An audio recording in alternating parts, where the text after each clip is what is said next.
Update news. देशाच्या प्रगतीत महिलांचा सहभाग अधिक सक्षम करणाऱ्या नारी शक्ती वंदन अधिनियमाच्या समर्थनार्थ काल सायंकाळी यवतमाळ शहरात भव्य पदयात्रा काढण्यात आली। केंद्र सरकारच्या या ऐतिहासिक निर्णयाचं स्वागत करण्यासाठी यवतमाळमधील महिलांच्या विविध संस्था आणि संघटनांनी मोठ्या संख्येने एकत्र येत आपली शक्ती दर्शवली। रॅलीचा मार्ग आणि सहभाग प्रारंभ ही रॅली काल सायंकाळी 5 वाजता स्थानिक उत्सव मंगल कार्यालयातून निघाली। शहरातील मुख्य मार्गांवरून ही पदयात्रा काढण्यात आली। यावेळी महिलांनी अधिनियमाच्या समर्थनार्थ घोषणाबाजी करत परिसर दणाणून सोडला होता।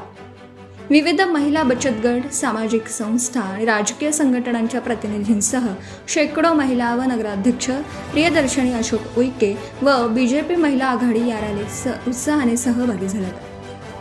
महिलांना संसदेत आणि विधानसभेत आरक्षण देणाऱ्या कायद्याचे महिलांनी टाळ्यांच्या कडकडाट स्वागत केलं। शहरातील मुख्य चौक आणि मार्गांवरून मार्गक्रमण करत रॅलीचा समारोप झाला। या पदयात्रेच्या माध्यमातून यवतमाळच्या महिलांनी केंद्र सरकारचे आभार मानले आणि स्त्री सक्षमीकरणाचा नवा नारा दिला। संपादक सय्यद मतीन।